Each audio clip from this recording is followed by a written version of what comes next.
Growing up, I was brought up in a Catholic home, and I have an older sister and two brothers, and my sister and I were 18 months apart, and we had a good life. We got to travel a bit, and that from that perspective, and but as far as my sister's age and mine, that did play a role because as being in the military, having another child at 18 months apart, she had to share all of her stuff, her clothes, her mom, and so because of that, there was some resentment of her towards me, and so I just as growing up, I always wondered if she would have been happy if I hadn't been born. And then the other part of that story is my father and mother wanted a son, and so my sister, of course, was a girl, and then let's try again, maybe we'll have Michael, and they had Michelle instead. So I always felt like they wasn't quite what they were wanting, and so, but as time has gone by, I've been able to work through that. To be honest, I mean, we went to church on Easter and Christmas, but I didn't really attend church, I mean, on any regular basis. I believe there is God, but I didn't really consider him in any of my decisions or, that much in life.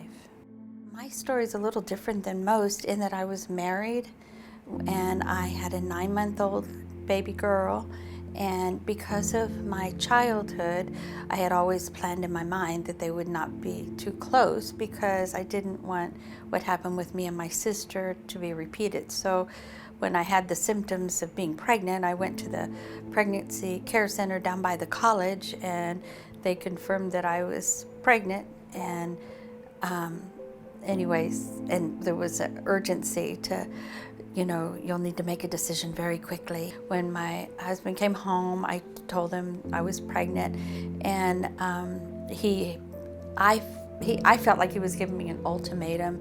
You'll either have to go back to work, you'll have to go to work or have an abortion. Those are your choices. For me, because my mom always had to work, me not being able to be at home with the child, or my first child, I just felt like out of fear, I had no choice. And I remember going into the clinic, and there was maybe only one or two people there, and when they took me back and they were talking about your body, yourself or something.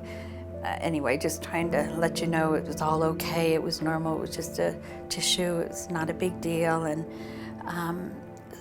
then after that, they took me back for the procedure, and the doctor didn't say a whole lot, just was very quiet and quick. And anyway, I just remember then afterwards just being there in the clinic, and it was still dark where they have you go into a little area afterwards. And I remember he picked me up and took me home, and I think he just went back to work.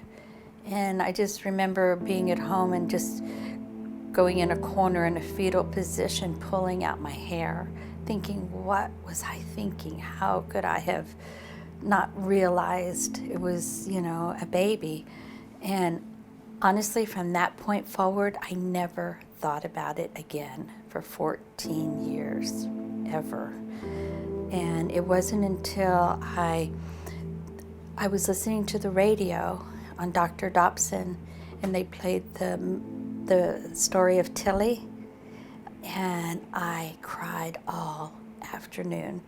And when my ex-husband came home, I asked him to forgive me for not being brave enough to protect our child.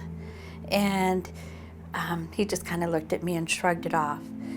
And interesting enough, that was September, and in February is when he left. So then I became a single parent, and all of a sudden I had this thought, I would love to work at the Crisis Pregnancy Center. Go figure. And so I go to the pregnancy center, and they have a training, and I went through the training, and somebody presented post-abortion Bible study. And then they asked someone to role play. So I thought, I'll role play. I didn't know anybody in the room of 20. I role played myself. And so when the class was over and the director was in the hall, I said, I'm so sorry, I can't volunteer here because I've had an abortion. And she said, oh no, this is exactly where you need to be. We have a Bible study that will help walk you through that. And so I went through the Bible study, and God was so good in that it helped me to work through going through that divorce, dealing with my present, dealing with my past, and then preparing me for the future. When I went through the Bible study, it was so helpful at so many levels. Was able to work through, I had a hard time forgiving myself and then also forgiving the government, because I was pretty straight-laced. I would not go against the law. And so, because it was legal, not to say I didn't need to take responsibility for myself, but that was a hard chapter to go through. And then at the time when it was coming to that we acknowledged our child, I had it. My favorite uncle's name was Michael, and my ex-husband had a brother. His name was Ray, Robert, and he passed away when my ex-husband was in 15, and he just loved his brother. So I thought if we'd had that son, he would have been named after my favorite uncle in the world, and Ray. And so I didn't want to give up that name, because I thought if I ever got married, maybe I could use that name. I would have that. And then God so convicted me that this child was just as worthy of a name as any child that's on this earth. And so I'm thankful that I got to give him that name. And then also, I wanted to say that Michael Robert has had more impact on my life than any person that's walked on this earth, because through his life I've experienced God's grace, God's forgiveness, his mercy at levels beyond my comprehension. God gave me an analogy when I went to share for the first group I led, was a bird in a cage, and this is me before I went through healing, and the rungs were shame and guilt and just darkness. And after going through each chapter, it was like God was opening up this freedom for me to be able to fly without that shame and without that guilt. And all my desire of my heart is to be able to see other women be set free. We do have consequences of our sin,